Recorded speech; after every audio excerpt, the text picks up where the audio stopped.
What's up, ladies and gentlemen, and welcome to a wonderful January 5th edition. Well, I guess technically it's midnight, so January 6th edition of Mooncutter Sportscast.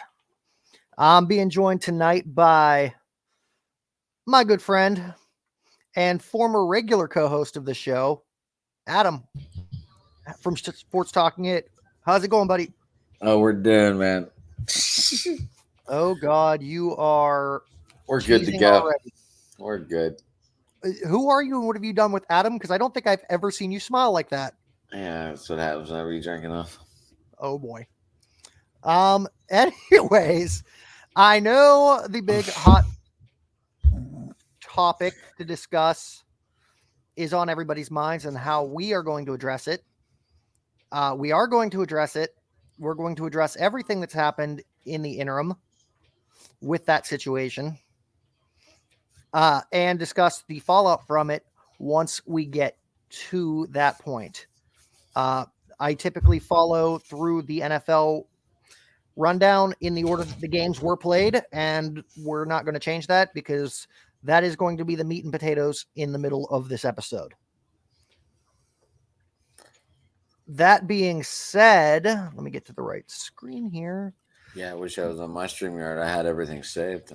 We're going to jump right into it with Week 17 results. Starting with the Thursday night game, Cowboys 27 over Titans 13.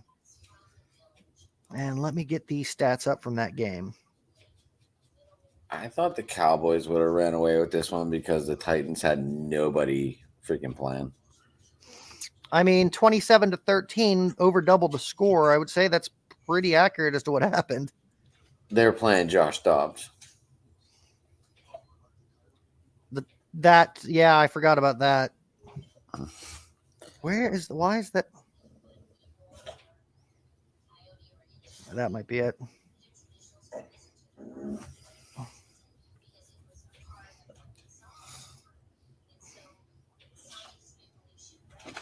There we go. That's what I wanted. All right. But starting with the Cowboys and the Titans, I'll say this much. I predicted at the beginning of the year that the Titans were going to run away and be the top dog in the league this year. That definitely aged poorly. But Dak Prescott, 29 for 41, 282 with 2 touchdowns, 2 interceptions. And Josh Dobbs didn't do terrible. His stats. No, he had a good game. I think it was, 275 or some shit? 20 for 39, 232, and he went 1-1. So comparing the quarterbacks, other than the extra touchdown, extra interception for Dak, their stats were pretty comparable. That being said, the Cowboys get themselves into a position where, depending on how next week goes, if I'm not mistaken, they have an opportunity to win the division. They have a chance to be the number 1 seed as well. That as well. But the scenarios in the NFC are way, well, I mean, with what we're going to talk about later, why the AFC is a disaster. The NFC is just so much easier to talk about right now than the AFC. Yes, it is. Because we actually have scenarios of what can happen this week. We don't know in the AFC exactly what they're going to do. Yes. So here's a quick scenario. Say by fluke the Niners lose. Say by fluke the Eagles lose and the Cowboys win. The Cowboys would move into the first place. Yes. The Eagles will then drop to the 5th seed. Yeah, it's insane. And the Niners would stay the 2 seed unless the Vikings won, I believe. We will have to figure that out. Looking at the records here. I'm so used to my StreamYard where I had all the playoff scenarios logged on my comments. The Chiefs not the Chiefs. We're looking at the Vikings at 12-4, as are the Cowboys. So if the Vikings win, they'd be 13-4 as well. But because I believe all 4 losses came in the division. It's why they won't get the 1 seed. Well, that would be determined amongst head-to-head record of all teams tied with that same record, I believe. They're Right, in but position for I that. think it jumps straight to the overall conference. Yes, because it's not divisional I teams. don't think the Vikings played. I don't think the Vikings played the Niners. They might have played the Cowboys and the Eagles though, because that division did play each other, as I recall. Yeah, I'm getting rid of the virtual background here because it keeps cutting in and out, blurring.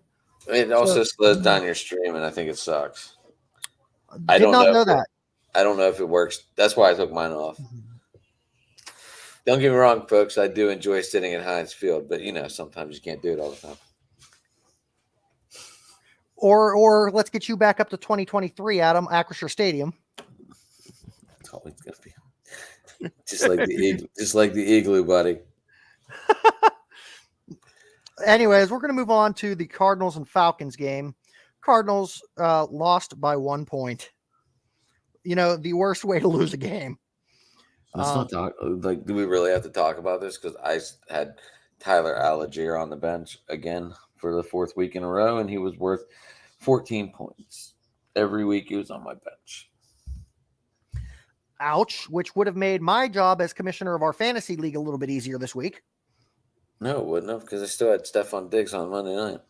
Yeah, but had you played Algier in place of your lowest scoring person at that position, it would have made it a little bit more. I still would have been down. He got 14 and Miles Sanders got 6.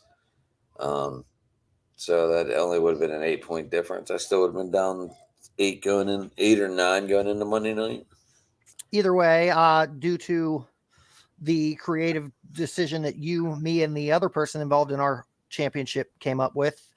Congratulations. Did he agree to it? I mean, I don't know why Nordeeks is getting involved. That's just me.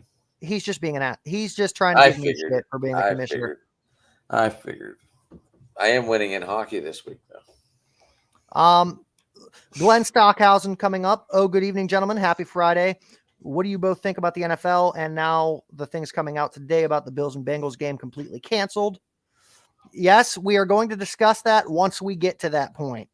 We're going to go the plan for this episode. We're going to discuss the games that actually got to finish first, and then we're going to discuss all of that because there's a lot to unpackage there, buddy. But back to this.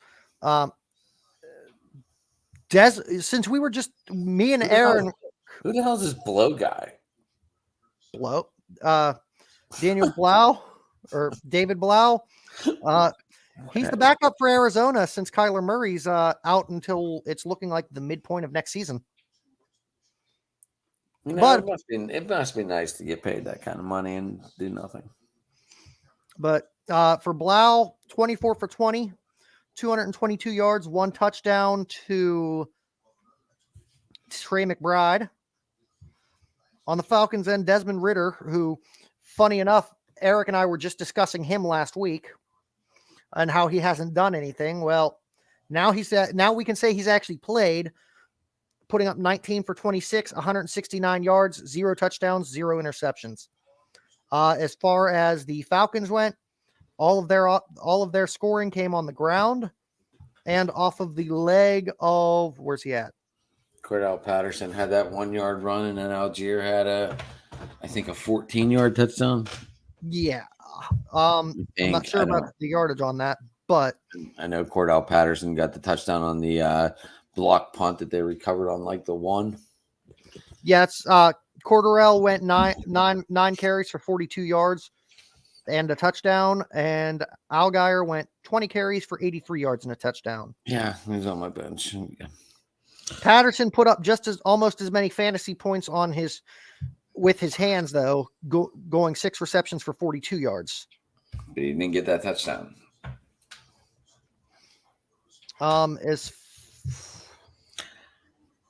Both these teams are out of the playoffs. It's hard to get excited about these games, when they mean nothing. Agreed, which is why we're going to move on past this game at this point, to the next game that was, I believe, also played Saturday evening. The Dolphins lost to the Patriots I don't 21 to think there was 23. any game. I don't think there was any games on Saturday this week. I think they were all on Sunday. I'll be damned. You're right. There was no Saturday football. They went back to the normal schedule of Thursday, one game Thursday night, most games Sunday, and then the one game Monday night. Now, whether or not the Patriots were in that goofy prevent, give the other team mad yards and touchdown, I don't know when Skylar Thompson came into the game, but Bridgewater was benched or hurt. Not real sure.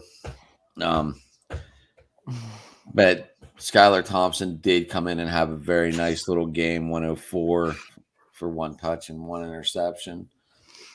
Honestly, the stats between the two quarterbacks for Miami are oddly similar. That's what I mean. I wasn't sure when he came in, if it was during that prevent time, because New England was up by I think a touchdown, maybe 2 touchdowns, or 9. Then they got that ass safety too, so that made it 23.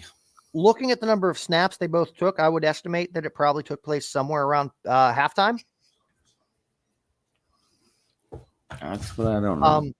Because Teddy Bridgewater, 12 for 19, 161 yards, 1 touchdown, 1 interception. And then Skylar Thompson, 12 for 21, 104 yards, 1 touchdown, 1 interception. There was a rushing touchdown by Tyreek Hill, which is weird because you're used to hearing him catching touchdowns, not running them. I think I was a Wildcat. But receiving touchdowns to Raheem Mostert and Mike Gesicki. About time. Right. And on the Patriots end, it was Mac Jones, 20 for 33, 204 yards, 2 touchdowns, 0 interceptions. And the recipients were, I'm not going to butcher these first names, Tyquan Thornton and Jacoby Myers. So you were saying something about you read earlier the NFL going to an 8-game playoff seed. Yes, that because will be that. This is unfortunately this was a big game here because they're both 8-8. Yes, and the Dolphins were the first team New England beat this year that was above 500, which ultimately means with the Dolphins and the Patriots both being 8-8 and the Jets currently at 7-9, even if both the Jets beat Miami and Patriots lose to the Bills next week, the Patriots would still have the upper hand on the Jets when it comes to seeding. And I think the Patriots would have the upper hand on the Steelers as well. What is the Steelers' current record? Are they 8 or 7-9? Because they lost that shitty game to the Jets, and yeah, that was a shitty loss. You were there, obviously. You were excited because the Jets won, but you have to admit the Steelers that was a shitty loss. For all things include all factors in that game, yes. It was bad. Glenn saying he's bummed about the Jets, but he's getting ready for the Steelers and the Browns.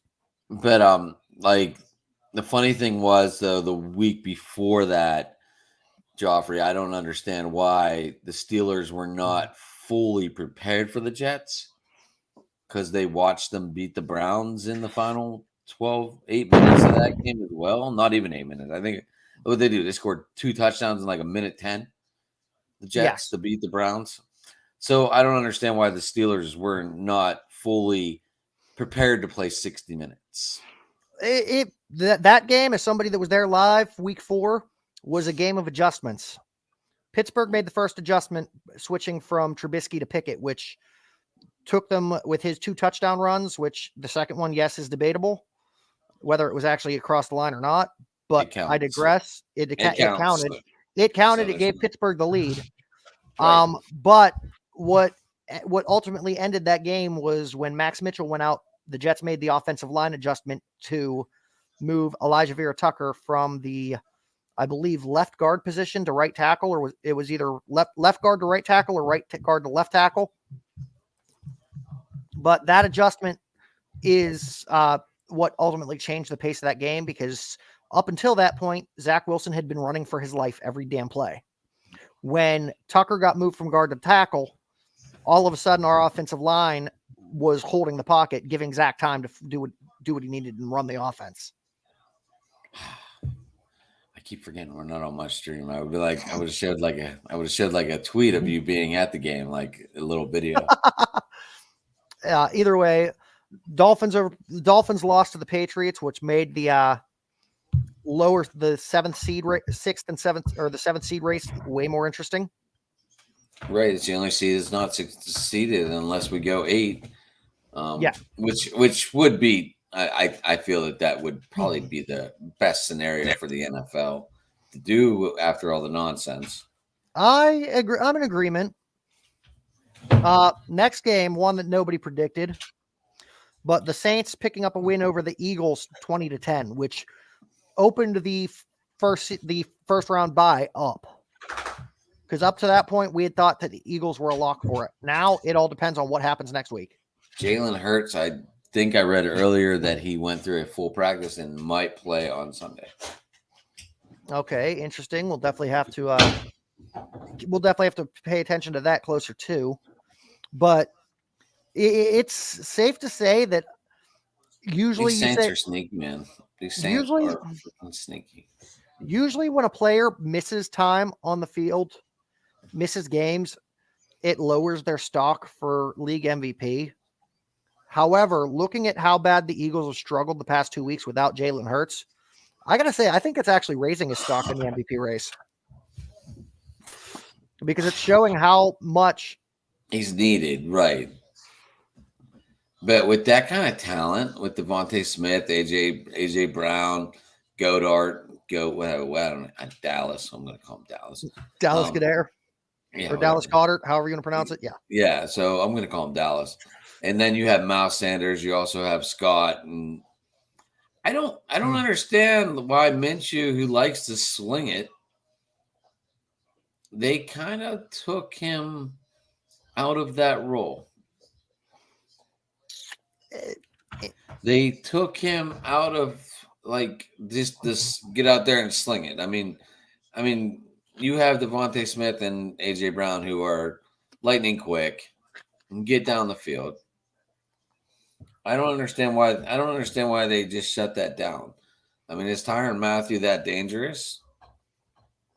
I can't answer that. I was thinking more along the lines of it was the offensive coordinator's game plan for this game was to keep it tight, and that's what I'm asking. Like, why didn't they let him sling it? Ultimately, I think that was their downfall. I mean, if they would have won this game, they would have had first place and the whole thing wrapped up instead of having to worry about week 18. But I will say what we saw this past Sunday was definitely not the Minshew mania that we're used to from that man. No, definitely not. Did he shave the mustache? I didn't look. I have no clue. I've not. I've only seen highlights, and every scene he had the helmet on, so I couldn't tell you. I saw one today. I was looking on. I was scrolling through Facebook, and I follow the fans of the Boston Garden, and there was a picture of Ray Bork and Wayne Gretzky, and Ray Bork had this freaking porn stash going on. It was awesome. And he had this long, freaky hair going on. It was awesome. I was loving it. But I mean, that was the 1982 cover of the book of the program. So I thought that was pretty cool. I know we're not on hockey, but that was just something I saw. Cheers. We'll move on to the next game. Giants picking up a big win, 38-10 over the Colts, and another game. This is another game where the Colts ran two quarterbacks that I can only assume got to switch somewhere around halftime, because once again their stats are very similar. Nick Foles, 8 for 13, 81 yards, 0 touchdowns, 1 interception, and then Sam Ehlinger goes 9 for 14, But 60 yards, a touchdown, no interceptions. I'm feeling good for Zach Moss. I really am. Wasn't doing shit in Buffalo. Unfortunately, Mr. Taylor went down, and Zach Moss has stepped in pretty nicely and for the running back situation in Indy. Yeah, it's definitely nice to see Zach getting a second lease. Especially after it made no sense that the Bills didn't try to re-sign him, because you got to think, while he was in Buffalo, he actually had the starting job above Devin Singletary on their. They traded him, didn't they? That was a trade? I thought so. That could be as well. I'm not 100%, but yeah, it's not like I pay attention to either one of these running backs. I just know it's nice to see Zach Moss's name in the. I was always a fan of him. I don't know why. I just didn't pay attention to how he ended up in Indy.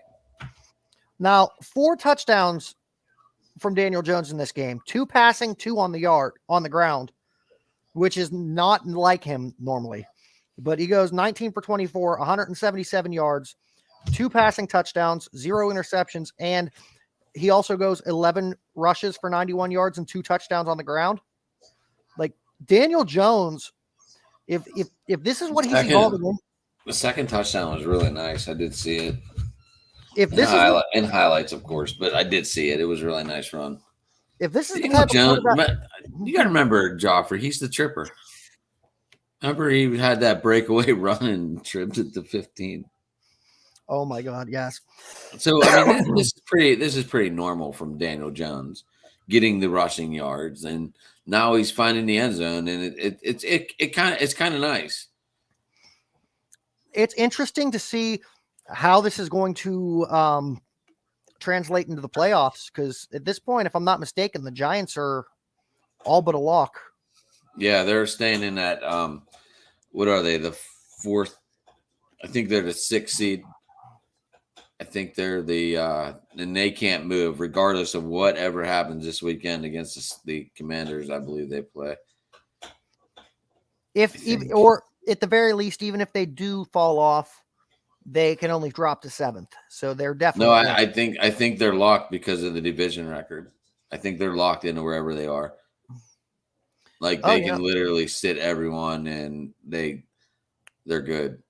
No, unless it goes to that 18 crap that you just told me about literally like 2 hours ago. Oh, you know what? Now that I'm looking at this, other than whoever wins the NFC South, the entire field for the NFC is already locked. It comes down to who wins. Well, now if we're going to 8 teams, it's not locked. Yeah. Which I don't know anything about that. I'm ready to look it up, but I don't want to get off these stats. But I will. Let me see.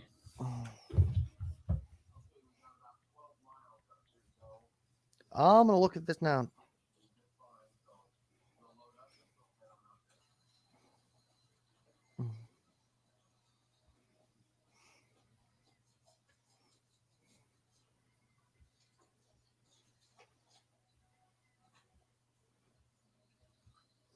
I'm going to look on the Athletic. I know the Steeler Depot popped up. Oh, you know what? No, the top 6 seeds are all locked. It's the 7th seed that's still up for grabs.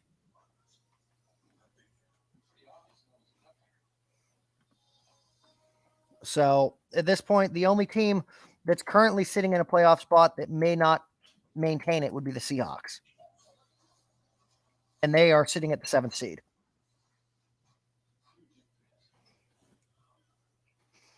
But either way, we're going to move on past the Colts and Chargers. You mean Colts and Giants? Or Colts and Giants, yeah, my bad. To a game that was pretty freaking close, and I really wish I would have gotten to watch it, but the Buccaneers 30 over the Panthers 24.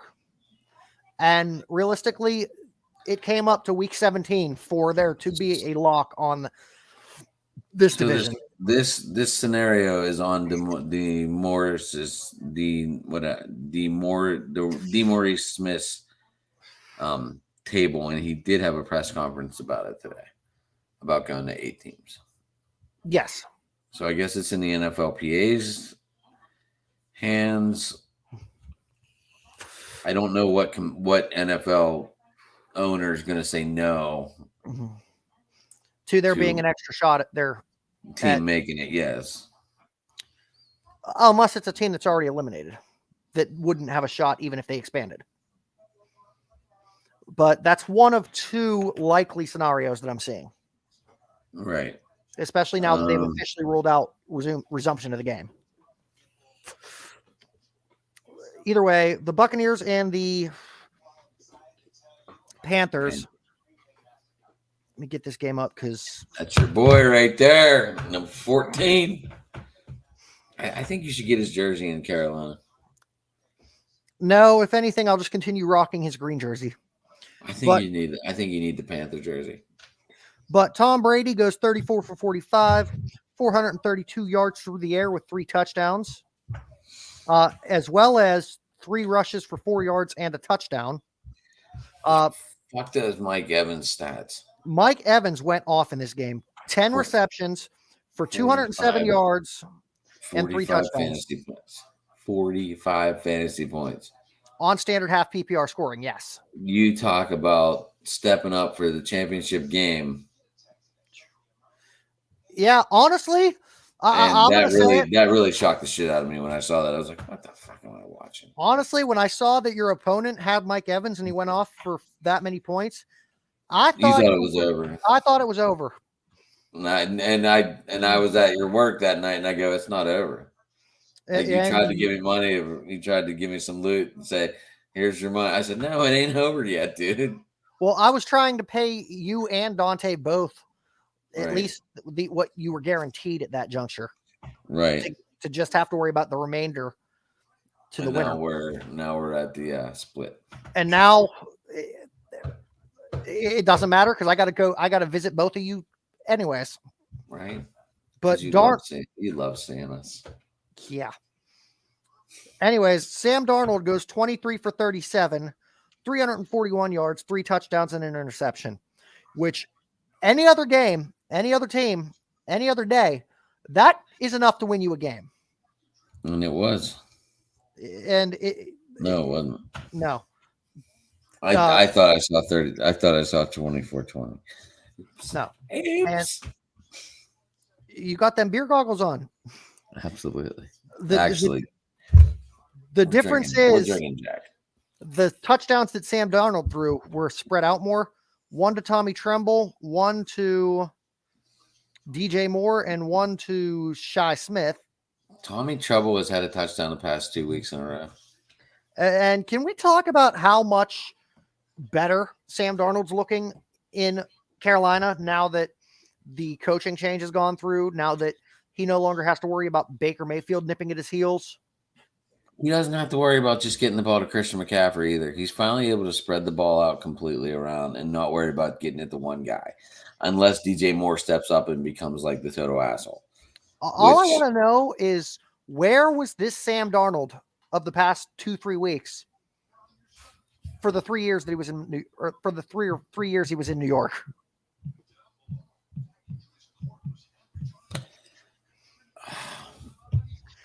We got another person watching at home, Frankie James.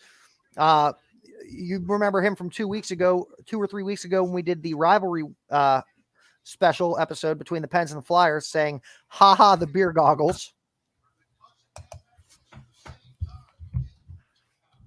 But like I said, where was this Sam Darnold when we had him in New York? Where was this Sam Darnold? Frank, if you're free for a minute, let me know in the comments, and I'll bring you in. Otherwise, moving on to the next game, which definitely added more intrigue to the AFC league, which honestly makes us have even more confusion as to what's going to happen with the first seed because the Chiefs my pick up a God. 27-24 I feel so win. bad. over the I feel so Broncos. bad for. I feel so bad for Zach. I'm sorry. Were you talking about? Did you see that? Yeah. Yeah, I saw it. Russell Wilson, 26 for 38, 222 yards, 1 touchdown, 1 interception. But he also 4 carries for 27 yards and 2 touchdowns on the ground. The touchdown he threw was to Albert Just say Alberto. Okwuegbunam. Just say Alberto. That's what they call him. That was his first touchdown since week 1. Either way, the again with stats so good that any other game, any other week, it should have been enough to win the game. Geoff, I got to take this little thing out, this little puppy dog out. All right, that's fine. I'll see you in a minute. All right. But you also get, on the other end, Pat Mahomes goes 29 for 42, 328, 3 touchdowns, 1 interception. On the ground touchdown from Isaiah Pacheco, two catches from Jerick McKinnon, and 1 by Blake Bell to put points on the board. This game, if I'm not mistaken, was settled like at the tail end of the fourth quarter off of the leg of Harrison Butker. No, it wasn't. I'm confused. 7, 14, 21, 28. Oh, it was the 4th touchdown's what did it on this one. It was the Broncos that got a field goal off of the leg of Brandon McManus. A team that's actually lighting it up this year, that actually lit it up and exceeded expectations. The Lions pick up a big win, 41-10 against the Bears. And I'm just going to look at this. 21 for 29, 255 yards through the air with 3 touchdowns from Jared Goff. Oh, you moved on that quick. Yeah. We didn't want to talk about your favorite quarterback. No, I'm trying to just let it go this week. Rushing touchdowns from DeAndre Swift and Jamal Williams. Williams actually led the backfield for them this week. 22 carries for 144 yards versus Swift's 11 for 78. Receiving touchdowns, DeAndre Swift as well, and 2 from Brock Wright. The Bears didn't seem to be getting much together. 7 for 21 on Justin Fields for a total of 75 yards in the game. 1 touchdown, 1 interception. That touchdown was thrown to tight end Cole Kmet. Otherwise, I'm not going to sit here and talk about the Bears or Lions too much because this game has nothing to do with playoffs at this juncture. You are aware the Lions win and they're in this week. Are they still in the picture this week? Yeah, they're in the driver's seat. Oh, you know what? Yeah, you're right. They are currently sitting at the 8th seed. 7th seed. No, they're listed as the 8th seed. They are the Seahawks are the 7th seed right now.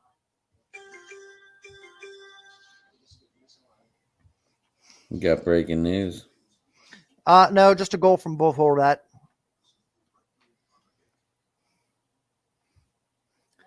So the Lions do have a shot at still making the playoffs, depending on how Seattle. If Seattle loses this week and the Lions win, the Lions take the 7th seed.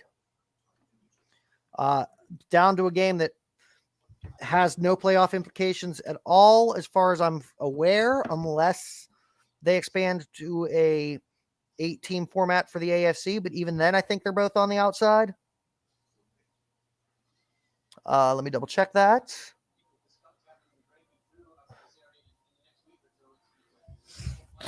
I don't know. I don't know if the Yeah. Commanders are completely eliminated or not.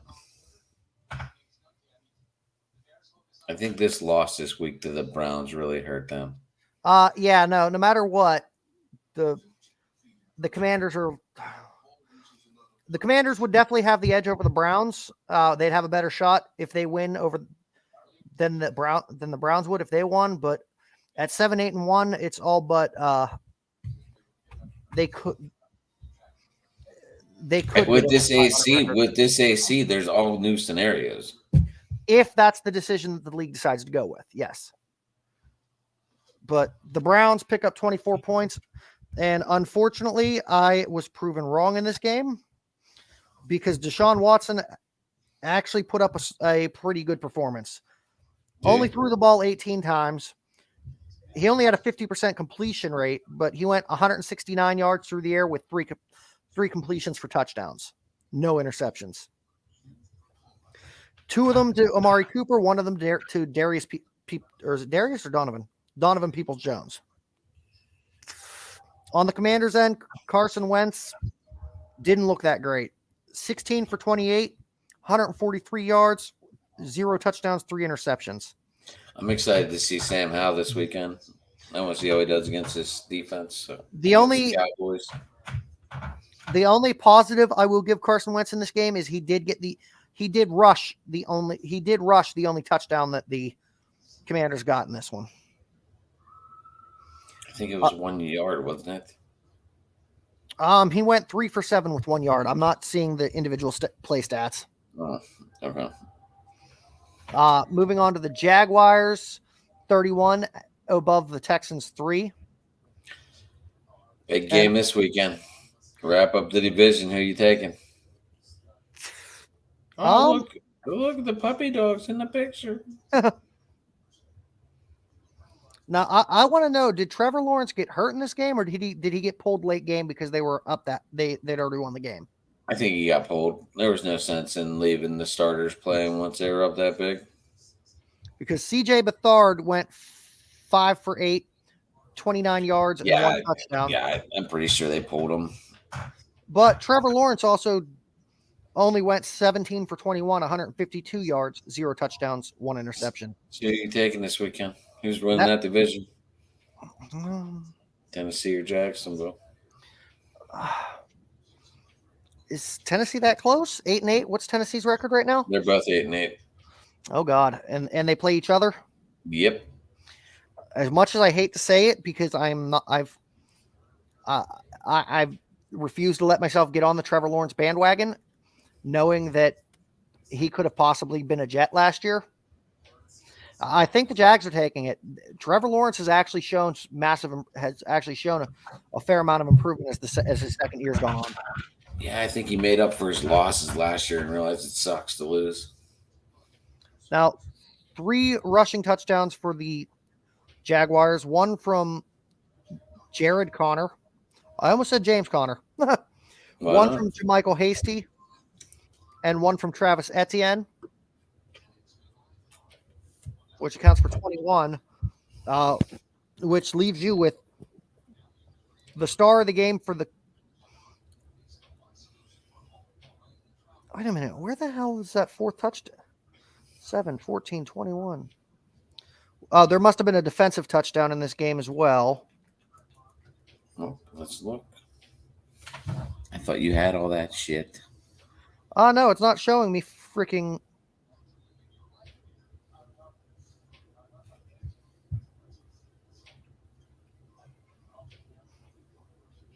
One touchdown from kicker Riley Patterson.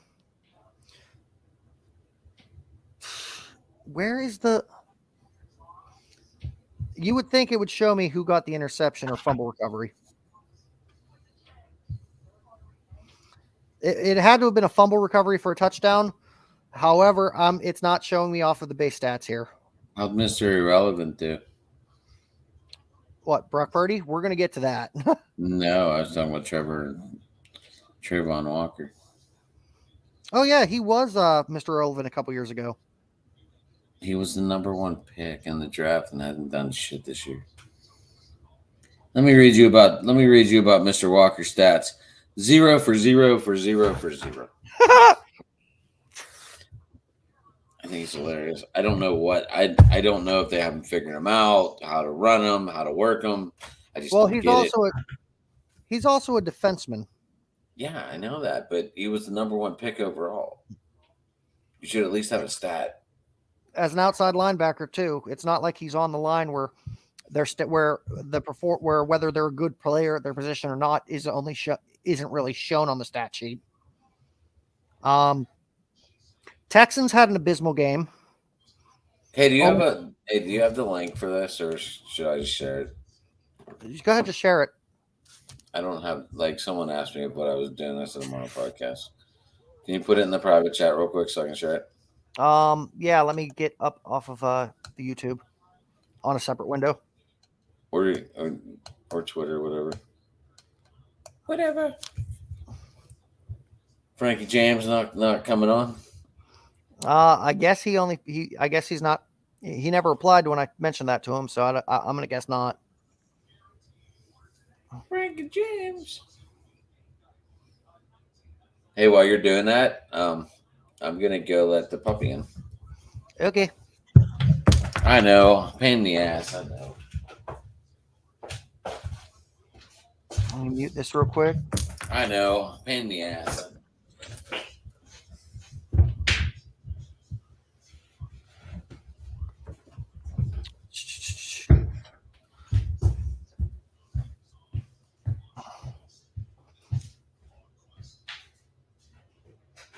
But as I was saying, an abysmal game from the Texans, only scoring on 1 field goal from Fairbairn. It was a 56-yarder, which is fairly impressive. That's a long freaking kick. Now, I love that he walks away when I'm getting ready to bring this game up, since he had mentioned Mr. Irrelevant.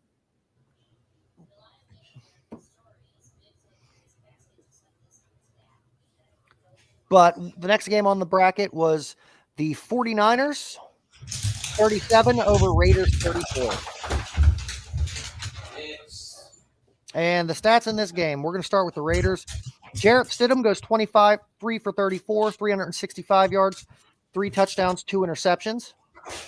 Touchdowns thrown to 2 of them to Devontae Adams, 1 to Darren Waller. A rushing touchdown from Josh Jacobs, who only went 17 carries for 69 yards in this game. And the 49ers, on the other hand, Brock Purdy, 22 for 35, 284 passing yards, 2 touchdowns, 1 interception. Rushing touchdowns from Christian McCaffrey and Jordan Mason. Receiving touchdowns by George Kittle and Brandon Ayuk. It's freaking dropping so fucking fast out there. To 37-34. The temperature is? Yeah. I wouldn't know. I haven't really seen it since it came out. Came in the house. And it's raining. But it makes you wonder. What game we on? In this situation, would it have had a different result had the Raiders not decided to bench Derek Carr for the remainder of the season?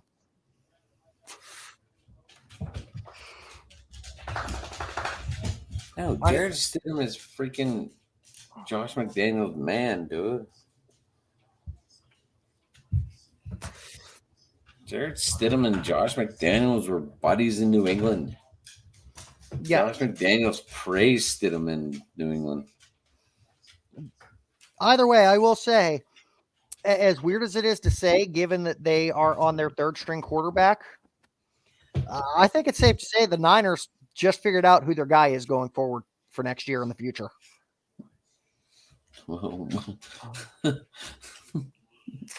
If you listen to the herd, Colin, whatever the hell his name is, he was still trying to say that Jimmy G is still the better quarterback. I don't know. All I know is it's horrible. It's horrible because you played in New England. You're all of a sudden this great freaking piece of garbage. I mean, quarterback, and you're not. You could say you learned from Brady. But how much did you really freaking learn? I mean, You're not going to play like him. You're not going to have that 2.3 second release. It's just not going to happen. He might not be Brady level, but you got to admit, looking at what he's done during his career, Garoppolo has had a solid career at quarterback. All right, let's look. I don't know. Granted, he's had more wins in the past couple years in the playoffs than the Steelers have had in the past 12 years. So that's a huge stat in my eyes.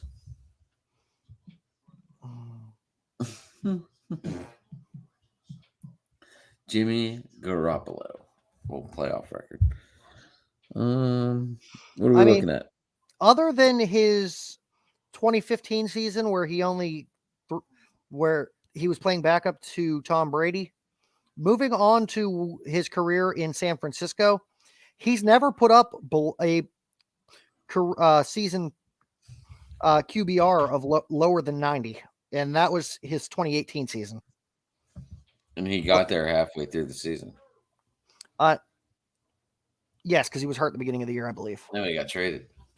No, he was He was on San Francisco in the 2017 season. I believe 2018 was when he was hurt most of the year. Oh, what the fuck am I thinking? Because in 2018, it's in 2017 for San Francisco, he put up 1,560 passing yards, 7 touchdowns, 5 interceptions for a 96.2 QBR, which makes sense that he would have been traded midseason. Look, I have no problems with Jimmy G. I don't have any problems with him. I don't know what kind of. I guess whenever you get to the NFC Championship and then the Super Bowl and then go back to the NFC Championship, I guess that's haunting. I don't really know. We haven't been there in a while. I don't remember what it's like to be more than one win and done. But realistically, looking at his career in San Francisco, he's never put up a below 90 QBR, and every season his touchdown to interception ratio has been on the positive side. So I don't get what the backlash is about Jimmy Garoppolo and why everybody's saying he sucks so bad and want him gone out of San Francisco, but that's neither here nor there. Taking it into consideration that the Niners do seem poised to move away from him after naming Trey Lance the starter at the beginning of this year and seeing what Brock Purdy's been doing the past couple weeks, though, I will say I think San Francisco will be in solid hands with Brock Purdy even if they do move past Jimmy G. I think next year is going to be a good training camp. It's going to be a fun training camp, but I can't see the Niners wasting $30 million whenever they have 2 quarterbacks that are both going to be gung-ho. They're young. Maybe Garoppolo ends up in New York. Maybe I think he ends up back in New England, but that's just me. I think Aaron Rodgers still ends up in Nevada. We shall see. It's going to be an interesting offseason. I see this offseason being just as insane as it was last year. And oh God, did we have some fun with that. We did. We had a lot of good shows on that one. The next game, which I'm still heartbroken over, Jets 6 falling to the 23-point Seahawks. We talked about this a little bit last night. Very briefly, but I mean, it's also a bittersweet game for me because as much as he was vilified and ripped apart by the New York media during his career with the Jets, it's nice to see the resurgence of Geno Smith with the Seahawks. I mean, 18 for 29 in this game, 183 yards, 2 touchdowns, 0 interceptions. Touchdowns to Tyler Mabry and Colby Parkinson. We talked about this game last night, didn't we? For a little bit. A minute. We didn't break it down, but we talked about it. No. Also, Jason Myers having a decent game off of his legs, going 3 for 4 with on field goals with longest attempt 31, putting up 11 points in this game. My show got sidetracked by the news. Yeah, and it also got cut off early by some technical difficulties, we'll say. Not pointing any. I'm not wanting to point fingers because I don't know the guy, but well, that was the first time he did a stream with us, and yeah, wonder if he's still alive. He's doing his own show tonight. Yeah, he's doing the Penguins. He's doing a Penguin stream. Oh, fun. Yeah, he's doing the Penguin. They're in Vegas, so that's why the game might be just ending. Oh, nice. No, the game already ended. I got the update on that. The Pens lost. Go figure. Jesus, did we blow another lead? I don't know. Eric's drinking. I asked him to come on. He's like, I'm feeling loopy. I don't know if I feel like going off on sports. Eric R. Yeah, I just talked to him. Oh, nice. Now another game that has that was a make or break game for one team and one team that's already in the playoffs. Packers picking up a big 41-17 win over the Vikings. Aaron Rodgers, 15 for 24, 159 yards through the air with 1 touchdown. Jordan Love got to see a couple snaps in this game. I'm assuming at the end when it was already won. Receiving touchdowns caught by Robert Tonyan. Rushing touchdowns from A.J. Dillon and a 2-yard carry from Aaron Rodgers. On top of that, moving over to the Vikings game, I'm wondering what happened here, whether he got pulled for poor performance or if it was Nick Mullins went in. I did look up, and yeah, it was time to take him out. They were getting just the last 2 weeks. These Vikings have looked bad. Kirk Cousins going 18 for 31, 205 passing yards, 1 touchdown, 3 interceptions. Mullins came in at the end, went 4 for 4 with 57 yards and a touchdown. The 2 touchdowns were caught by KJ Osborne and Jalen Naylor. I'm not sure who threw which to who. But otherwise, it's looking as much as he had been in the Naylor caught from Mullins, just to let you know. I did see that. Okay. But either way, as much as he had previously been in the discussion, I think this last couple weeks has definitely lowered Kirk Cousins' MVP stock. Would you say? I never really had him up there. I know a lot of the pundits had been discussing him. But yeah, definitely 3 interceptions kills any type of MVP drive. All right, we got 2 more games to discuss before we get to the fun part. That's not the fun part, buddy. Well, not. I'm saying fun, ironically, because there's a lot to unpackage here. It's a bad situation, and all I will say is thank God for the news that we've gotten in the past 24 hours. But we got 2 more games to cover before we get to all that. Coming up next, Rams falling 10-31 under the Chargers. Baker Mayfield was not the Baker that we've seen the past few weeks in LA.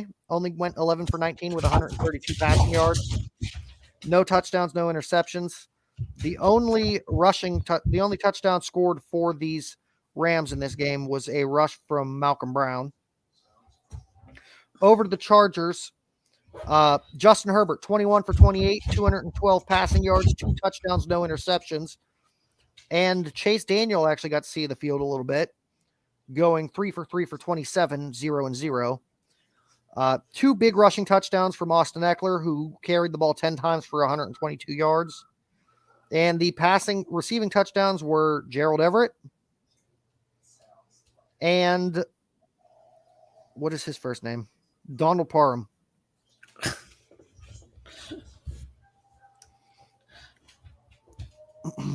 Yeah, apparently, yeah. I don't know what more to say about this game. Let's see if Herbert can have some success in the postseason, since he got robbed of it last year. I don't even think the Chargers are in the playoffs. At 10-6, they should be. They're the 5th seed then. You scroll down and look at this. Yeah, they're the 5th seed. Gotcha.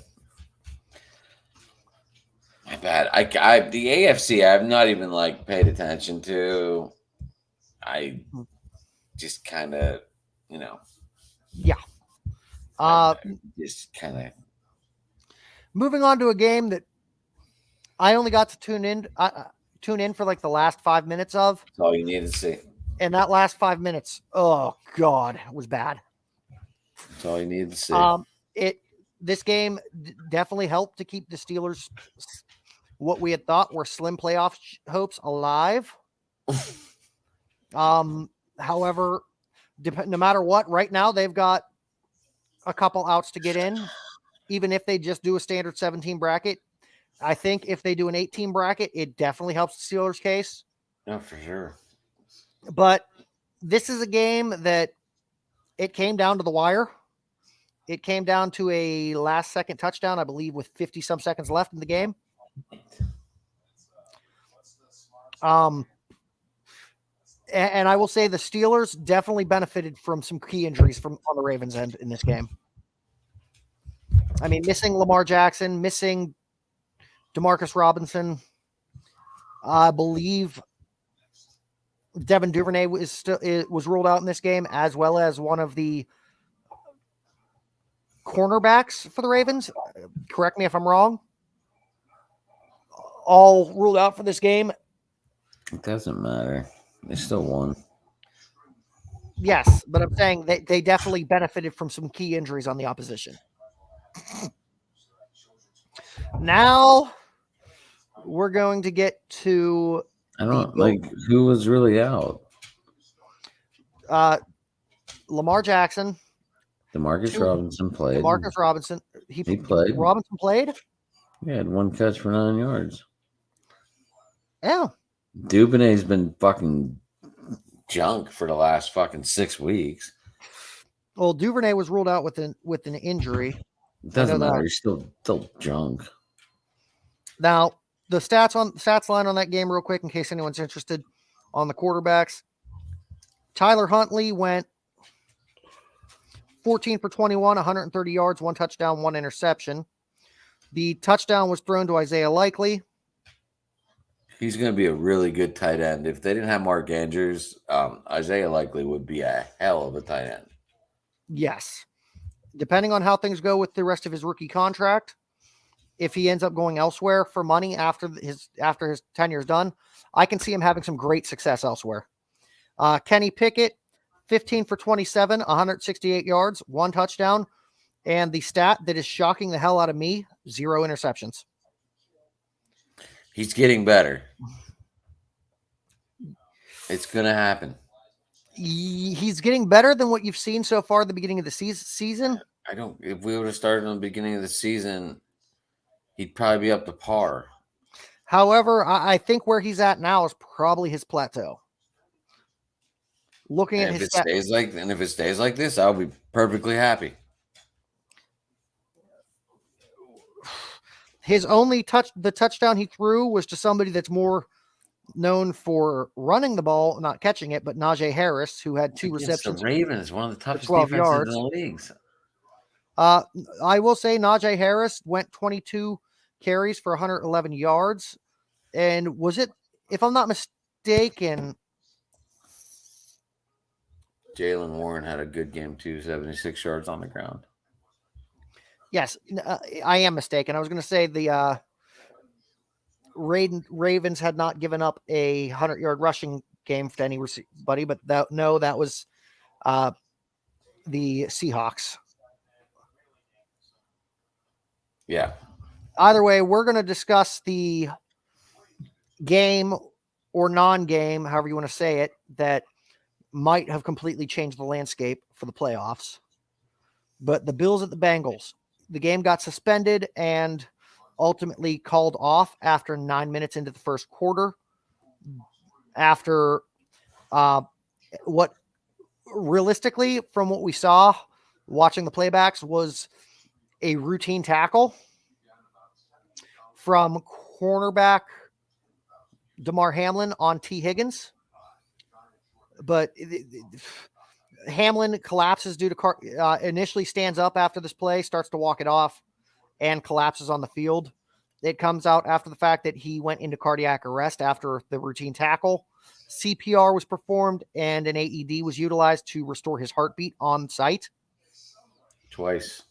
Yes. After the, due to the uncertainty of what was going on, the fans were kept in their seats and the game was just put on a hold temporarily for about an hour before an official announcement of postponement was reported both in arena and on broadcasts. I do want to say someone down the pipeline told the players to get warmed up again. That is what I'm hearing, but apparently reports have come out that this 5-minute warm-up period to resume play that everyone was in a rage about apparently never actually happened. We don't know. We're never going to know the truth. Yes. Just like we're never going to know about the truth about today a year ago. But official reports came out that nothing was ever said about a 5-minute warm-up period to resume play. What are you referencing? It had to come from somewhere. What are you referencing about a year ago today? Both teams were getting warmed up. This had to come from somewhere. I'm not sure because the only thing after the players left the locker room, the next time I saw players on the field was when the Bills came out to start packing their stuff. But I was also driving home most of the time that this was happening, and when I got to my house, it was when they were showing that the Bills were packing up to leave. But before we continue, what were you referencing when you said a year ago today what actually happened? It's January 6th. Oh, yeah, we're not going into that because we don't. I don't do politics on the show. I don't either. I was just saying. But as of Wednesday night, reports came out that Hamlin was awake and breathing. He had been communicating with doctors and family members in his room. He never spoke. No, I don't think he's still spoken, but as of Wednesday night, he was awake and breathing on a ventilator still, communicating via handwritten notes. And one of the first things that he asked once he came to via handwritten note to his family in the hospital room was who won the game. Which definitely shows the competitive nature and the sports and the athlete that he is, that was one of the first things he asked. I never saw any of this shit. Let me bring that up to cite my source. My source on this is actually the New York Times. So I think it's pretty accurate. Coming out today, after further tests, he's still on a ventilator. However, he is seemingly neurologically intact, meaning no brain damage. Thank God. The next big medical milestone would be for him to be completely removed from the ventilator. Now, this next part is coming off of a mixture of what I've gathered from the New York Times and from a website called Axios.com. I'm not sure how reliable of a source that one is, but both sites are basically reporting the same thing, that it is highly believed that that commotio cordis is what ultimately happened during this game. It's a rare event that due to a blow to that realistically, it was a blow to the chest that would be responsible for his cardiac failure. The blow, though, it's extremely rare because the hit to the chest would have had to have happened within a 20th of a 20 millisecond window where his heart was at rest in between beats.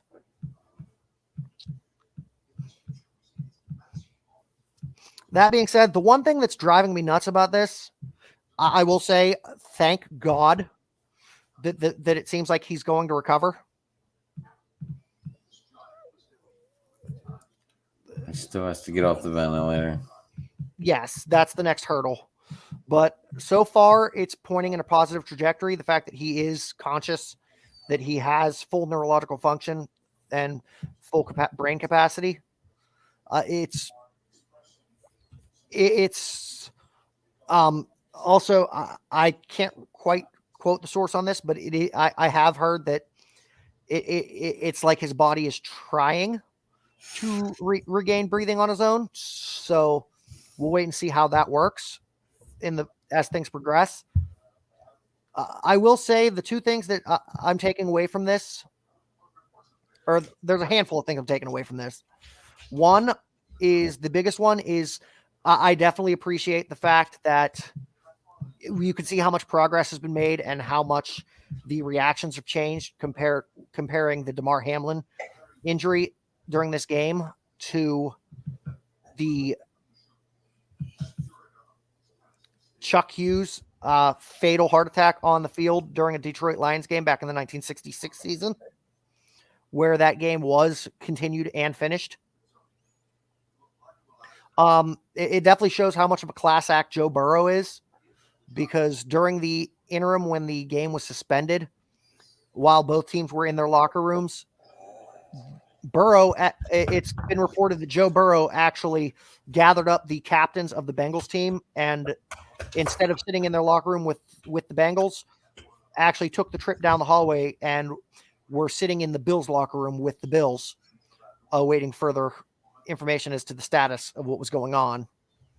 The one thing that pisses me off about the general public's reaction to this, though, is how many people have been sending hate, have been spewing hate and sending death threats at T. Higgins over this.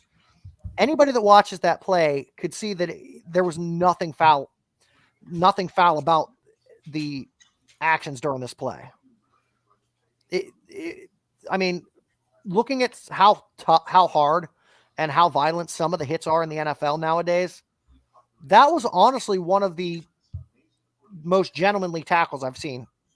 Wouldn't you agree? I didn't really see anything violent about it at all. I mean, that said, this is one. It's a fluke accident. This is one of those things where in sports, where even under the best circumstances, things can and will go wrong. I don't know what adjustments can be made for the. Just to back up your statement there, Mr. Allen today said, "I haven't reached out to T. I hope that he got some relief today. I saw some stuff on Twitter. People should not be attacking T. Higgins whatsoever. I'm glad that Damar's family came out and said that hopefully he found some relief today. That's a football play. I hope he doesn't hold that upon himself because there's nothing else he could have done in that situation." You're talking about Josh Allen? Josh Allen said that. Yeah. Yeah. But, I mean, don't you think T. Higgins is probably beating himself up enough over the fact that he was the player I guess involved? he went over to the hospital and talked to Dinar's mom. Okay. So he's been at the hospital. Yeah. Or he reached out. It really doesn't say. It just says he reached out, but they're in Cincinnati, so I'm assuming they went to the hospital. Either way, anybody that has it in their mind that T. Higgins is responsible for this and whatnot, he's not. No. And those of you that have had it in your mind, or not those of you, because I would think most of the people watching Mooncutter Sportscast would be decent human beings, but I want to give a shout out to the people that have been harassing and sending death threats at T. Higgins. Guys, grow the fuck up. I don't know. Whatever. Which, by the way, is probably the most controversial thing I've said on the show. But I'm going to stand by it. I don't get it. Now to the interesting part. What happens now with the schedule and with the playoffs implications? Going right away with scenario 1. This one's already been ruled out by the NFL, but scenario 1 would have been reschedule the game and alter the playoff schedule. NFL's already given a release today, about 4 hours ago, that the remainder of what would have been the Bills versus Bengals game will not be completed. Sorry, right. I got like hiccup burp thing going on right now. That being said, I don't know. We still haven't gotten a final determination how it's going to be, but we will let you know as soon as we find out.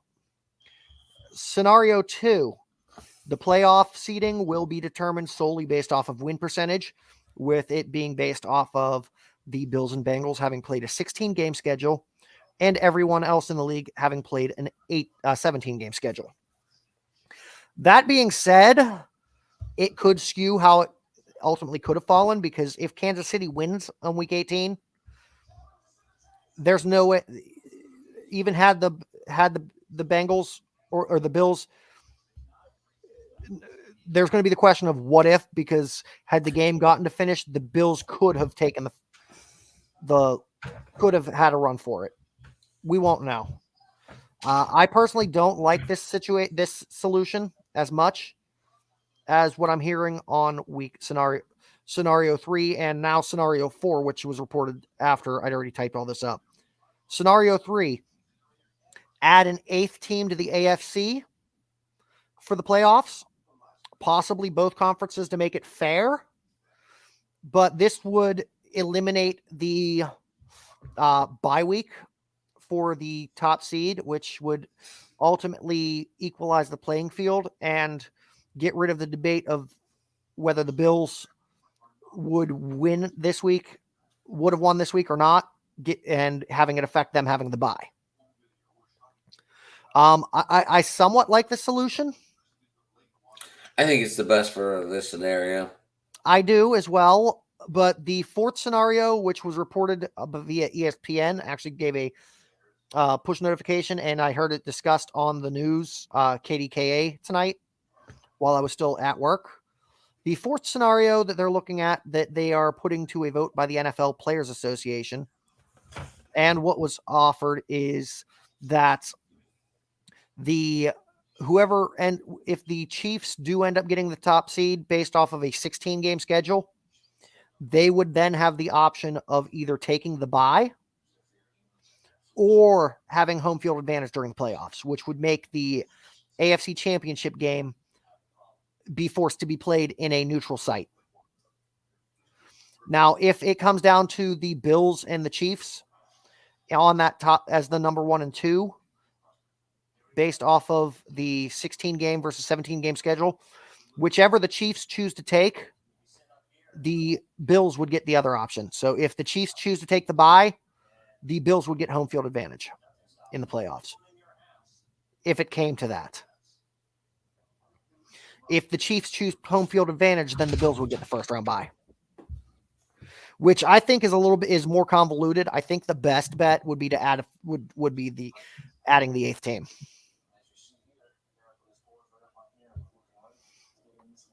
Either way, it's going to be interesting to see what the NFL decides to do finally.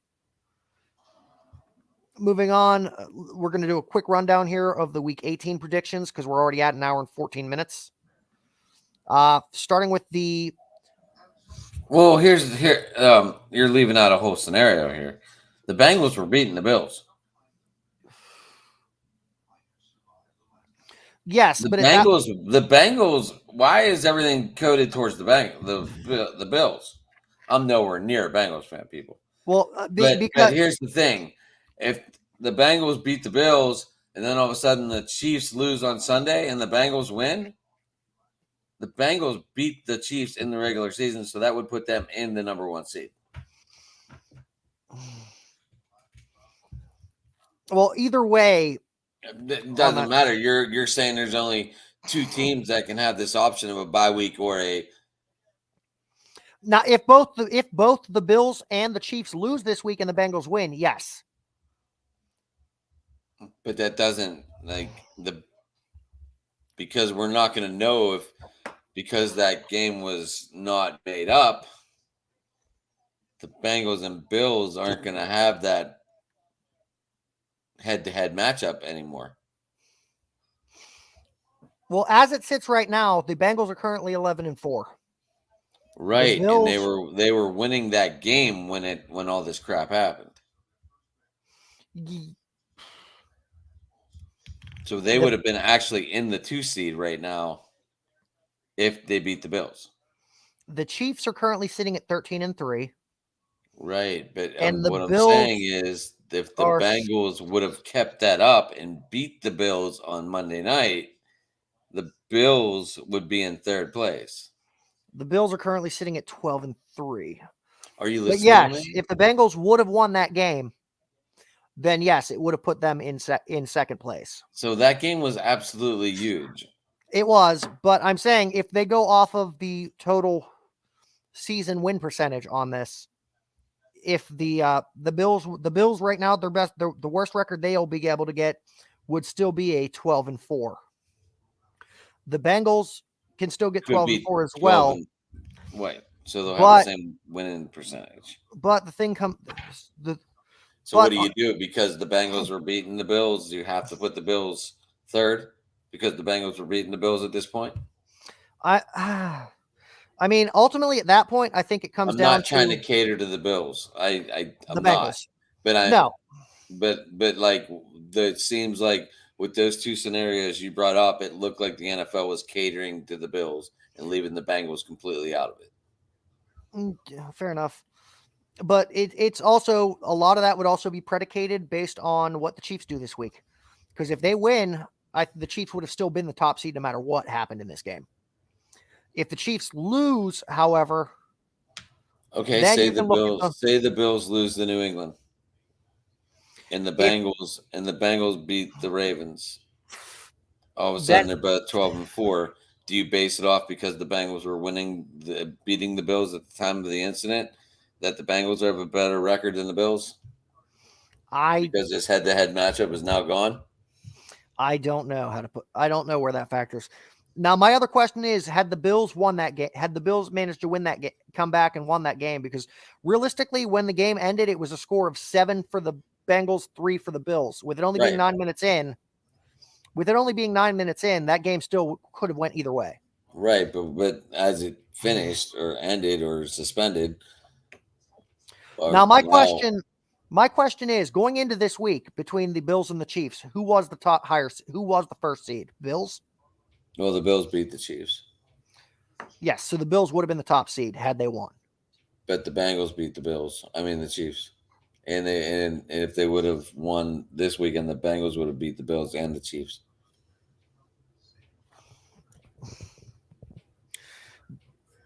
Well, if the Bengals would have won, then it would have been Chiefs, Bengals, Bills.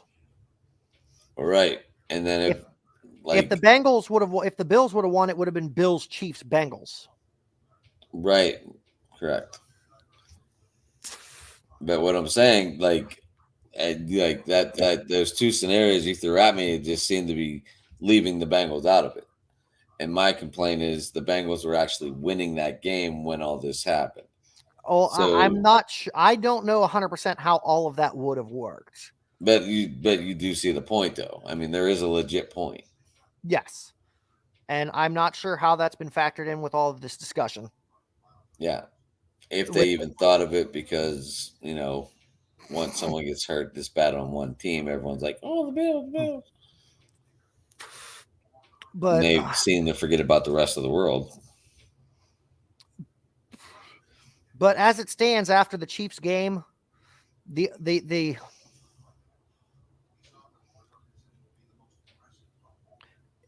after the Chiefs game, there's no way that the Bengals would have been the top seed. unless the Chiefs lose next week, and the Bengals would have won both of their remaining 2. So I have no clue how it's all going to factor out. Ultimately, if the Chiefs win next week, and if the Chiefs and Bills both win next week, there's a debate to be made. If the Chiefs win and the Bengals win next week, I think it kind of settles it. But it's a convoluted circle right now. Moving on, let's talk of our predictions on what's going to happen with the last week of the season.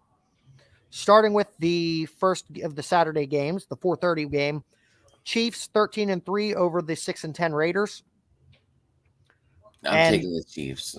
I'm taking the Chiefs. That's not even a question. I am not taking Jared Stidham. Sorry. No. So yeah, already one that was an easy discussion. How's about the one game that could be close? The 7-9 Titans at the 8-8 Jaguars. I'm taking the Jags. I want to see Trevor Lawrence make the playoffs. I don't know. Even though they haven't had quite as dominant of a season as I would have expected. I like Frank. I like Vrabel, and I like Henry, and I like Trevon Burks. But my question here is Tannehill healthy for this game? Hold on, I was not on this. I was not on this yet. If Tannehill is healthy and plays, then I'm going to say the Titans. If they're playing Malik Willis again, Jaguars.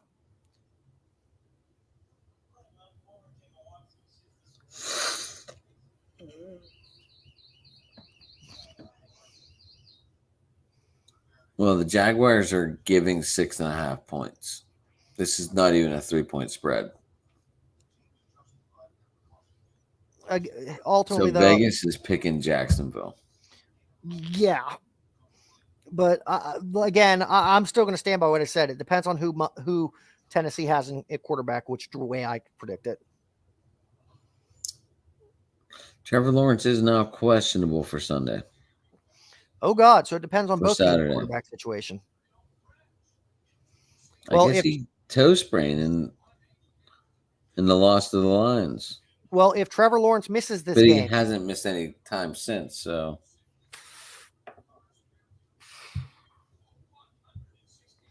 I guess it depends on what quarterbacks take the field. Moving on to the 7-9 Browns at the 8-8 Steelers. I'm picking my Steelers, of course.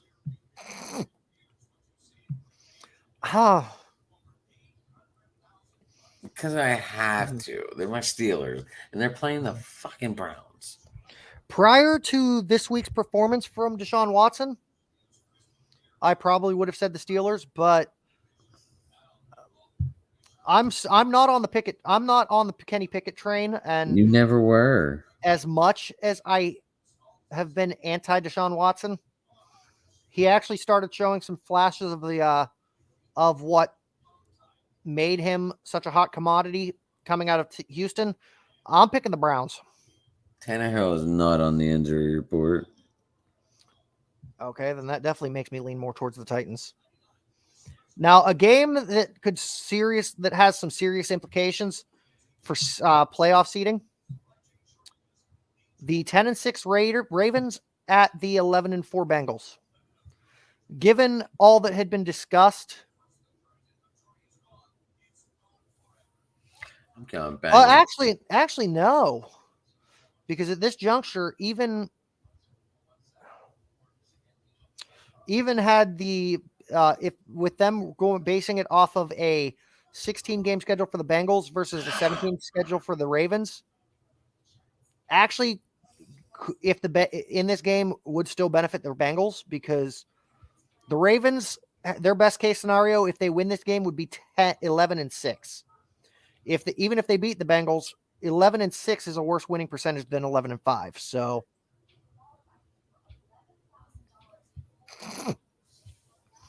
I think that ultimately takes some drive away from the Ravens, who have already clinched a playoff berth. That said, I'm going to take the Bengals in this game.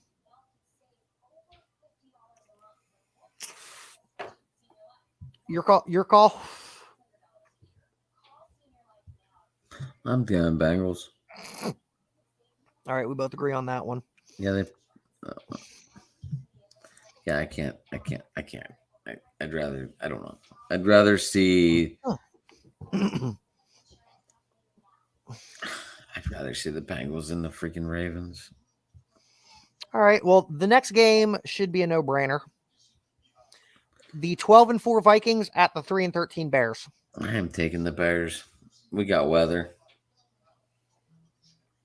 Wait, you're taking the Bears? I am. For what? What's your justification on that one? Because I'm taking the Vikings all day. Weather. Okay. I'm living large. This is my upset of the weekend, I think. Okay. No, one of them. Yeah, right. These Vikings are god awful, and Justin Fields, if he can run all day, I don't know. This is just my upset special of the day, I guess. All right. How's about the next game? 8-8 Patriots at 12-3 Bills. How are these Bills going to play? I think Bills are going to come out with a fire with the mentality of win it for DeMar. I think this is going to be a heavily one-sided game in favor of the Bills. I mean, I hope so.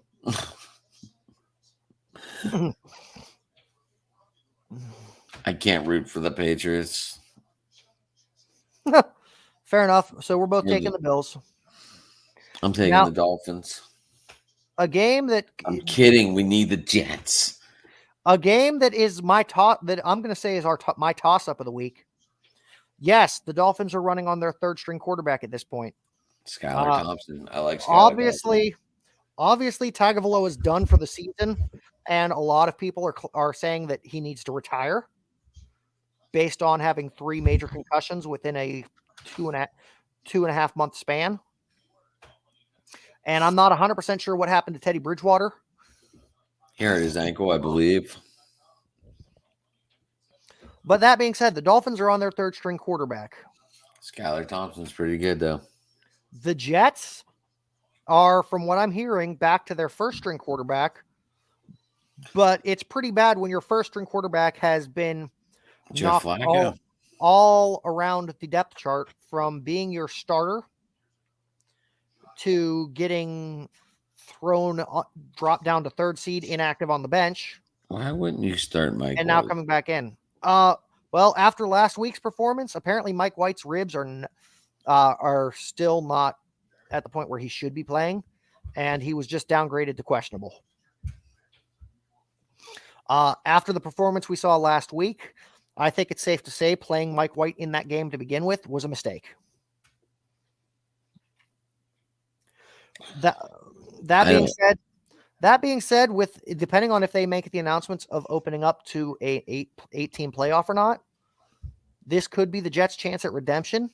This could also be Zach Wilson's chance to start gaining some redemption himself. I think it's going to take a lot more than a victory over the Dolphins to get Zach Wilson's respect. I agree with you, but it would be a start. That being said, given the fact that it is, a Dolphins without Tua and without Teddy, I'm going to say hopefully Jets. From a Steelers perspective, I need the Jets. Down to the 8-8 Buccaneers at the 6-10 Falcons. Will this be the first time in Tom Brady's luxurious career of 20 years that 3 rookie quarterbacks beat him in 1 year? Kenny Pickett. Who beat him? Brock Purdy. Dennis Ritter could do it this weekend. When did Pickett beat? When did the Steelers play the Buccaneers? What was that? October 16th. Wasn't it still Trubisky at that point? No. because I know the stat was made about Brock Purdy being the first rookie to ever beat Tom Brady. Or maybe it was his first start he beat Tom Brady. Yeah, I don't know. I'm not sure. But I know that Kenny Pickett beat him. And football is weird. Like, you don't get the win if you come in during a injury to the starter. Kenny Pickett got injured that game again. Well, then, yeah, then yes, it is technically true that Brock Purdy's the first rookie to beat Tom Brady, because the stats on this game, I'm looking back at it. Pickett went 11 for 18 for 67 yards, and then Trubisky played 9 for 12 for 144, both throwing a touchdown. Right, Pickett got hurt, but the way the NFL works, the starter of the game gets the win. It's just like hockey. I don't know. Either way, at this point, I'm actually going to take my underdog of the week here. I'm actually going to go with the Falcons, just so that I can sit back and laugh at Tom Brady making the playoffs with a losing record. I think the Buccaneers are going to run. Another game that could go either way: the 6-10 Panthers at the 7-9 Saints. It's at New Orleans. I'm taking New Orleans. Looking at how close the game was last week between the Panthers and the Bucs, and looking at how much Sam Darnold has seemingly improved, I'm actually going Panthers. And the Saints just beat the Eagles.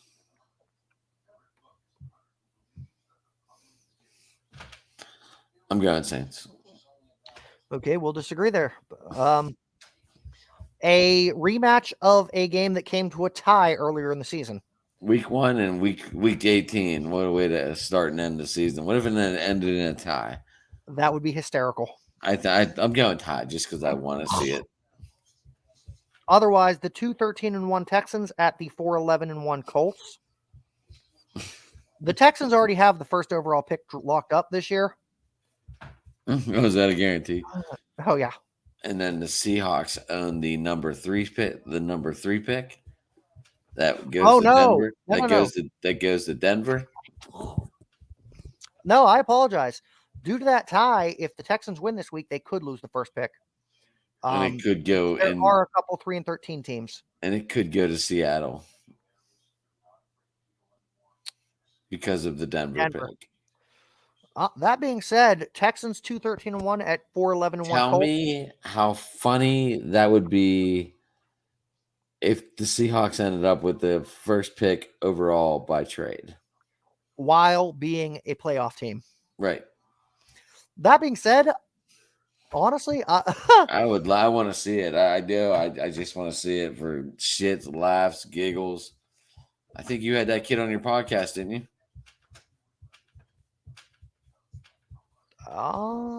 A Seattle fan? The Green Bay kid. Oh, yeah. Shit, laughs and giggles. Yeah.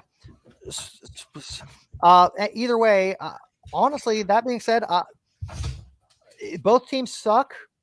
The Texans definitely have been improving as the years gone on. I'm going to say Houston wins this, even if it does cost them the first overall pick.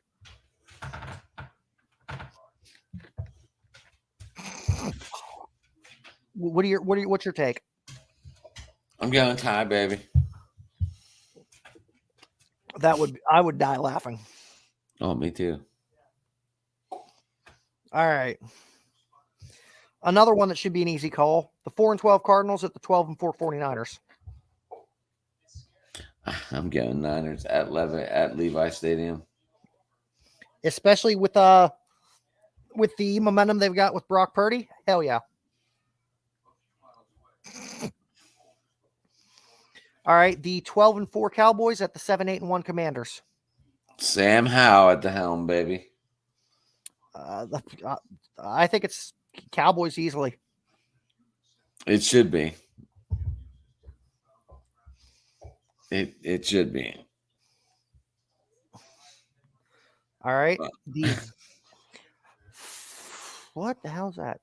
5-11 Rams at 8-8 Seahawks. I think Baker Mayfield gets the redemption and wins. He has something to play for. Sean McVay's fighting for his life anyway. I don't think he's gonna go out quitting.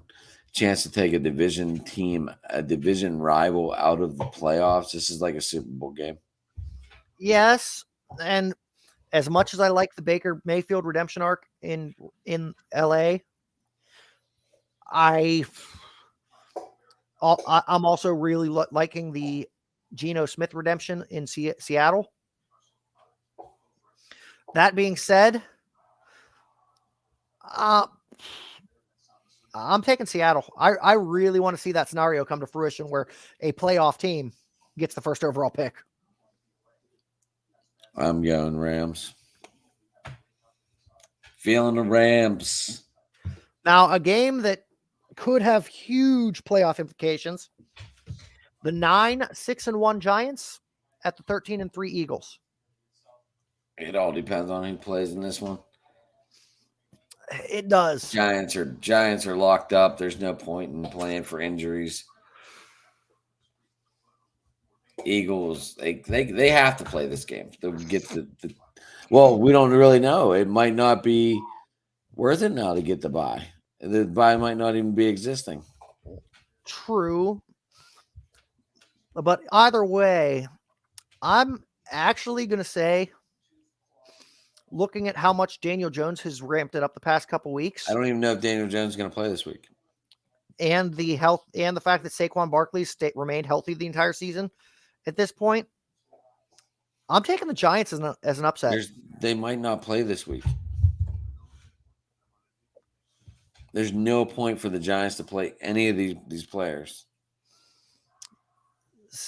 I mean, trying to get a higher seed to get a more favorable matchup. They can't move anywhere. They're locked in. Is there not the possibility of them falling a spot if the Nope. They own over everyone below them. They own the division record. The Giants cannot move.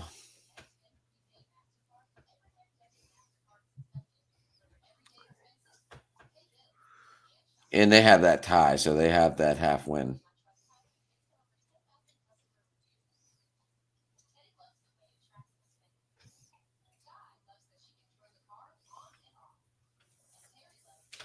Oh, I guess you're right. There is no way for the Seahawks to overtake them. And who's currently the 6th seed? Or the 5th seed? 5th seed? 5th seed currently would be the Cowboys. So realistically, the Eagles do have something to play for in this. The Giants don't. But, I mean, the smart money is to take the Eagles. Me, with my heart, I'm saying I hope the Giants. I mean, I want to see the Giants because I want to see the top of the thing just become a complete snowball.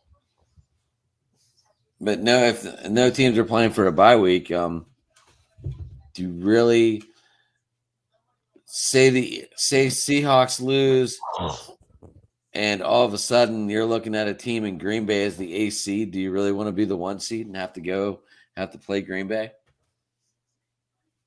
as the 1 seed? Yeah, Green Bay is one of the hottest teams in the league right now. I don't know. I really don't. And then we got another easy game to predict, and then one that's going to be hard as hell. The 10-6 Chargers at the 4-12 Broncos. Broncos kind of turned it up a little bit, but I'm still taking the Chargers. And crap, that actually kills what I'd been hoping for with the a playoff team getting the first overall pick, because even if Houston does win this game, that still only puts them with 3 wins versus Broncos 4. So the Texans would still pick before the Broncos. Yep. Either way, this game should be an easy pick to say Chargers. Wouldn't you agree? I would think so. Now, I would think so. I mean, The only thing is you have to worry about weather. Now, we've got a game that, if they do expand to 8 teams, has massive playoff implications. If they don't expand to 8 teams, could have playoff implications depending on how Seattle does next week. But the 8-8 Lions at the 8-8 Packers. I'm taking Packers. I'm actually going Lions. This Packer team's on fire, and their defense is playing lights out the last 5 games. Yes, but the Lions have also been on fire as well. And this is honestly a battle of the 2 of the hottest teams in the league right now. And honestly, can they both make it? I don't see how.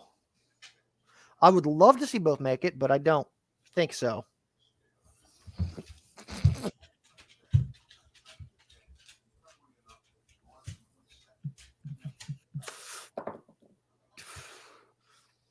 All right. So as of now, the playoff picture as it stands currently, this is basing it off of strictly a 7-team playoff bracket until the NFL makes a determination on how they're going to handle the suspended game between Buffalo and Cincinnati. This could be adjusted depending on that.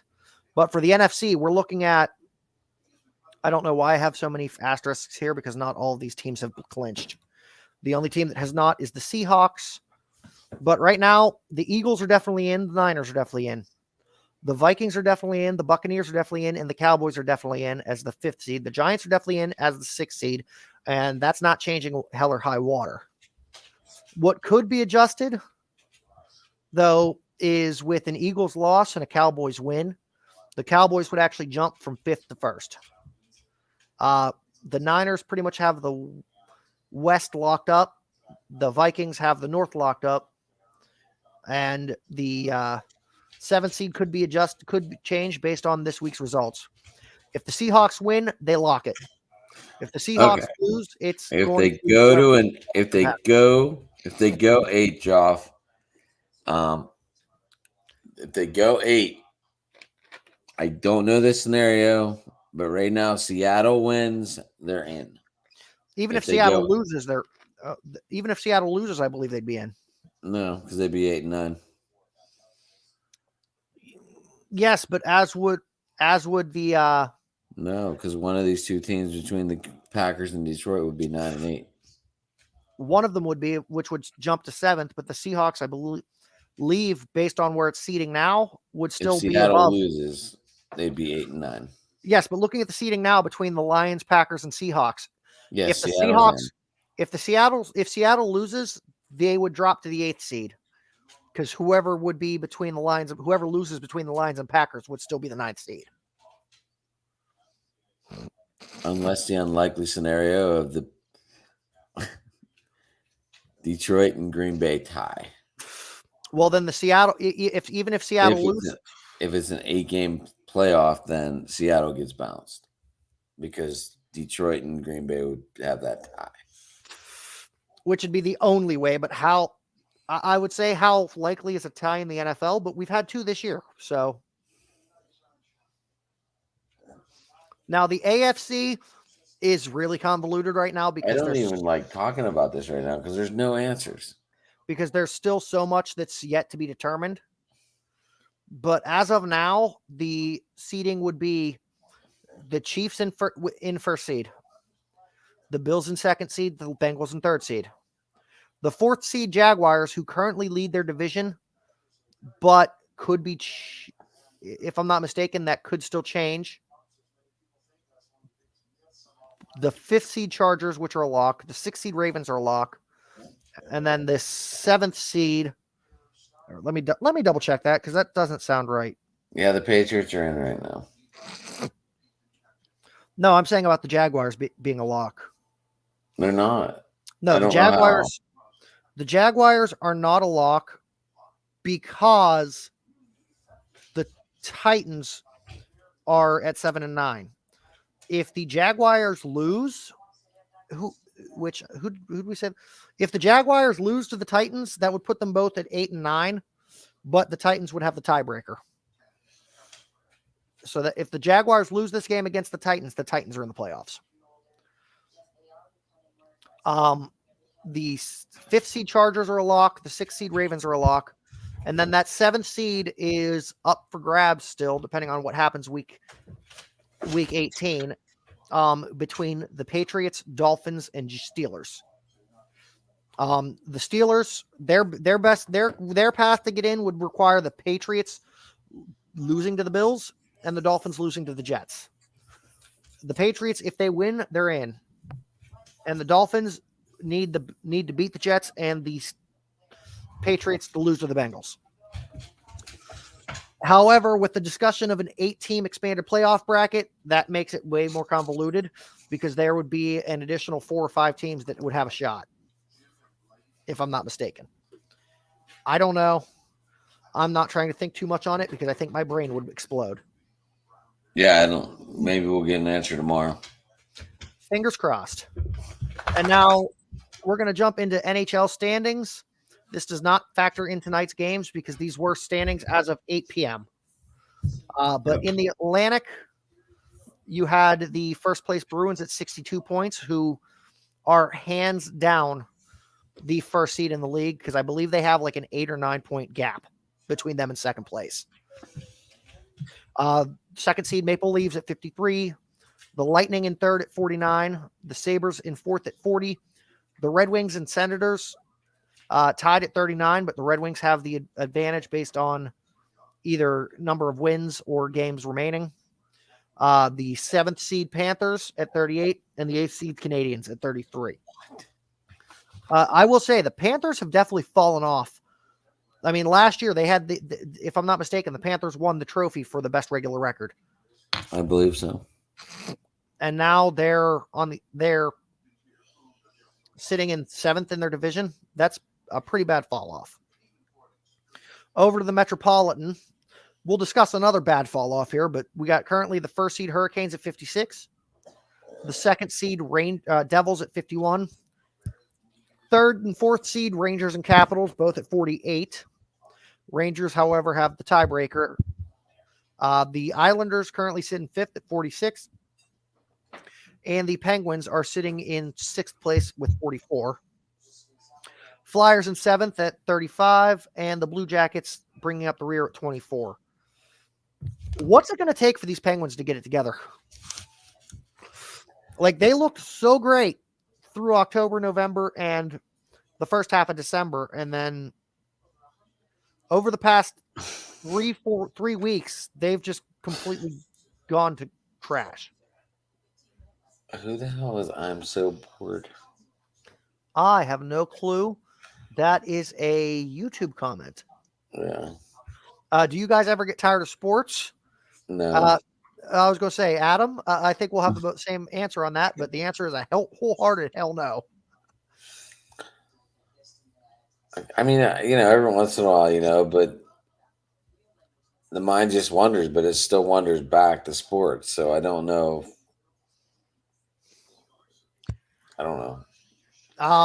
Anyway, what were we talking about here before that?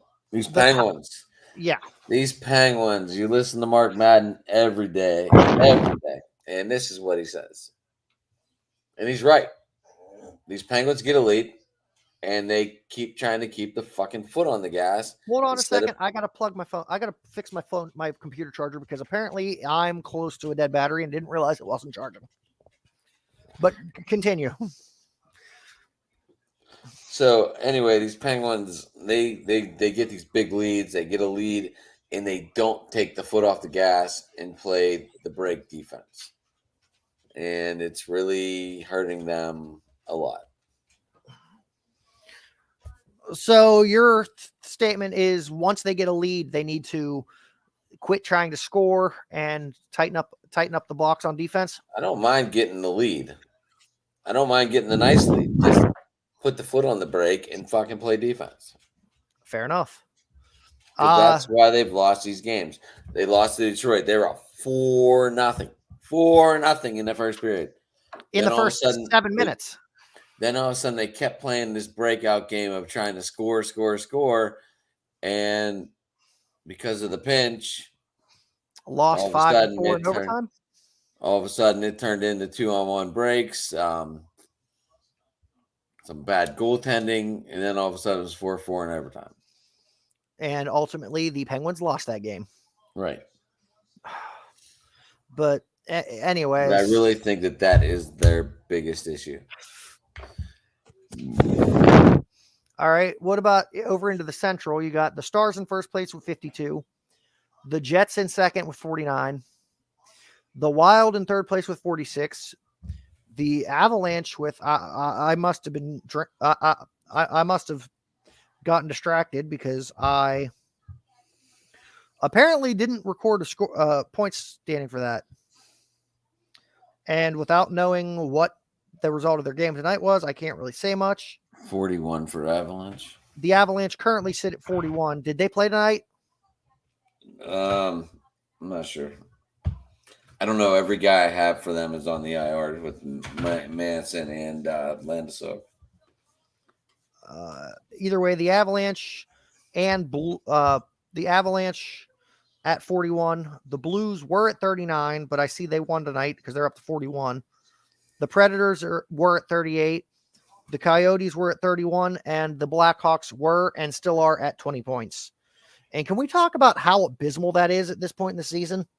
Having played 37 games and only having won 8 of them. These Blackhawks are bad, and everyone knew it. I've done multiple conversations with Blackhawk fans and podcasters, and everyone knows that this is a major rebuild. How long is this going to go on? Because you look at Detroit, and Steve Yzerman did it right. He built the Red Wings from scratch. Now the Red Wings are being built from scratch, and all their players that were in the minors have finally well developed enough to come in. I am not sure where their record is right now. Whenever I talk to Jake Rivard, he's a writer for the Red Wings. He said that this team was really on the rise, and I do have one of their defensemen on my team, Hornak, and I must say I'm highly surprised. I think he's one of the top people, at least in our fantasy league, which is totally different points than normal. But he is a defenseman, and he has really racked up a lot of points for the Red Wings so far this year. Okay. Now, the question I have is something that was discussed previously when I had Frank on here. But do you think the Blackhawks moved Jonathan Taves at the deadline? I think the Seagulls are going to beat the Monkeys. Hey, what they do in their free time behind closed doors is up to them. I just wonder if that's my kid.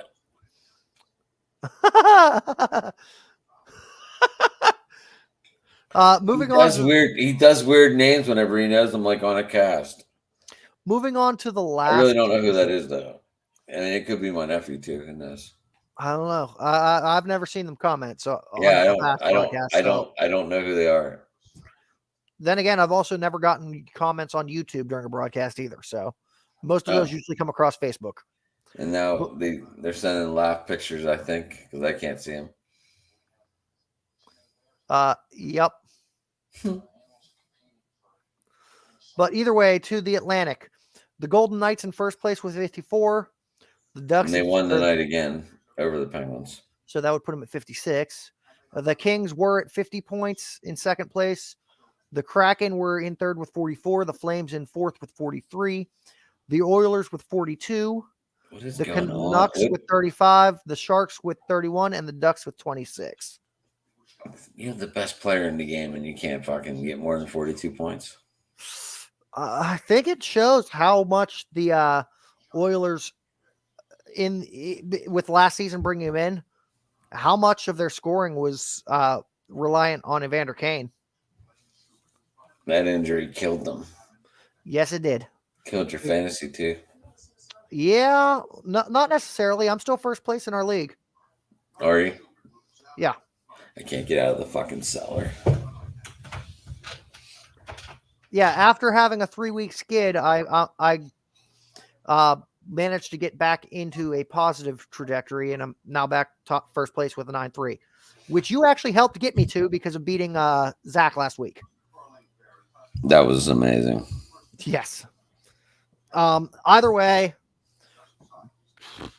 the field is starting to spread for the NHL.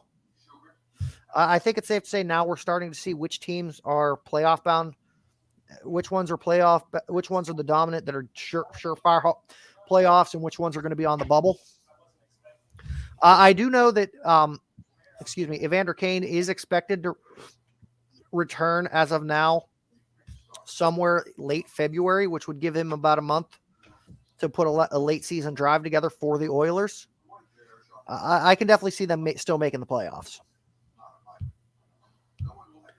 Otherwise, I think we've talked long enough tonight. What do you think, Adam? Sure. All right. That being said, you want to give the fans a shout out where they can follow you? At Sports Talking It on Twitter, Driving to the Top Productions, obviously. Yeah, that's. I'm not sure what I know. There's a lot of behind the scenes talk right now, and I've been able to see it for a while. So I don't know. I know we have the Ravens show tomorrow night. I know we have that. That's all I know. 9:30. Oh no, you're not using MIGS 242424 anymore either? I haven't logged onto that in a while. Oh, okay. I just I don't know. I just haven't. So yeah. I just been using Sports Talking It lately.